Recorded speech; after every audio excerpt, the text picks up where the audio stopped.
As cities around Ukraine face continued attacks from Russia, 3 prime ministers traveled to Kyiv last week to meet with Ukraine's president. Volodymyr Zelensky welcomed the men, calling the visit a powerful testimony of support. This morning, I spoke with one of those leaders, Janez, the prime minister of Slovenia. He is also headed to Brussels this week for the NATO summit. Minister, thank you for joining us. Good morning.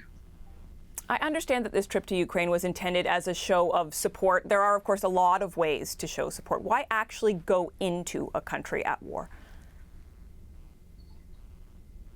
Actually, because we in Slovenia, we know how they feel. So this was the most noticeable, because 30 years ago we were in similar situation when we were attacked by Yugoslav Communist Army. And during the war, when we successfully defended ourselves, nobody came to Slovenia to support us. So we know exactly what's the difference between sending messages and while doing video conferences. This is one thing, and to go there to really see how they feel, what they need. And what the real situation is, because many times what we see on the screens is not actually what's happening on the ground. Oh, and what, after having had those conversations with them, what is it that you take away about the primary need right now? Well, our first impression was that they're fighting, they will never surrender. They will fight till the end, and they will win. But of course, we also saw on the ground that situation is quite difficult.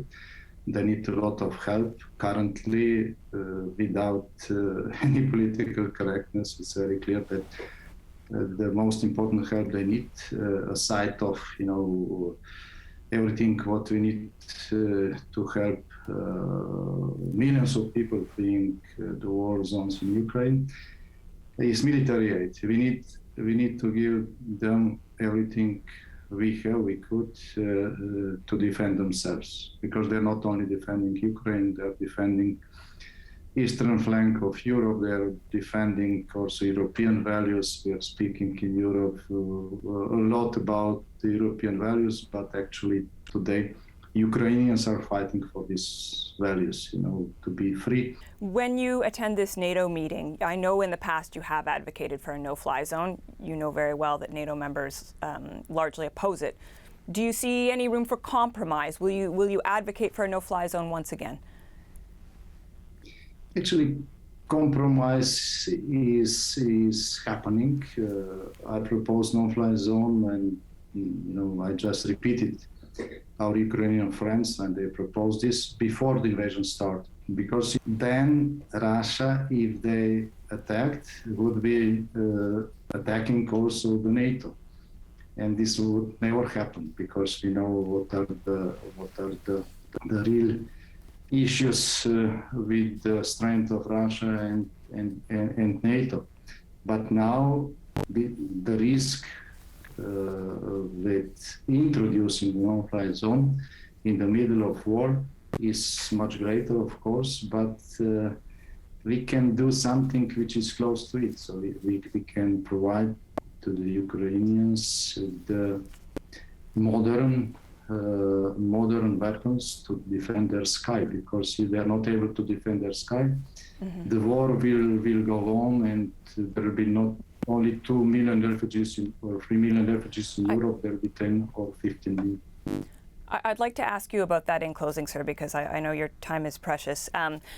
Your country has allowed Ukrainians to come in, waived some of the restrictions for them. But I know in previous conflicts, when there have been questions about refugees, for instance, during the Afghanistan conflict last year, you tweeted, "It is not the duty of the EU or Slovenia to help and pay for every person on the planet who is fleeing when they could be fighting for their homeland."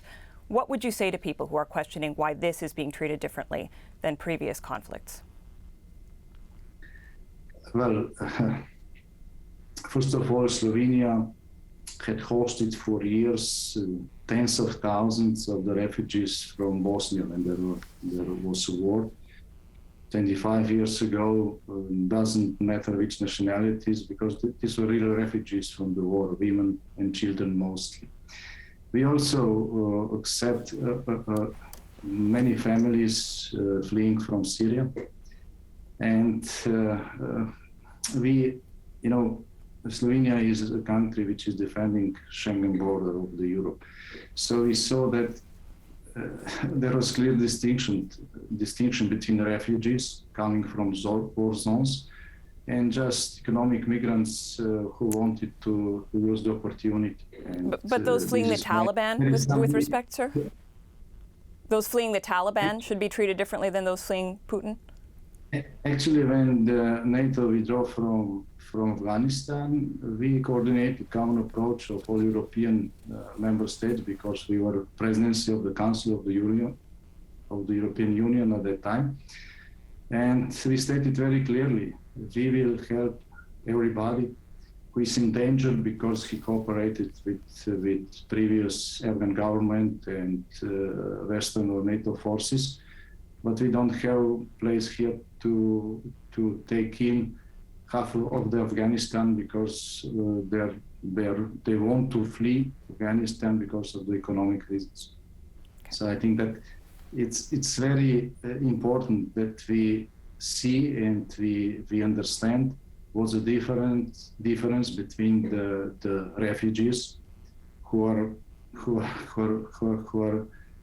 leaving their countries because there is war, they are threatened, and what are economic migrants who are just wanting to come to get a better life in Europe, Canada, or United States. We can, of course, take them, but there has to be clear distinctions. And if we took a lot of our energy and efforts dealing with the economic migrants, there is no place to really help those who are really in need. And now when millions are coming from Ukraine, we see how this is important.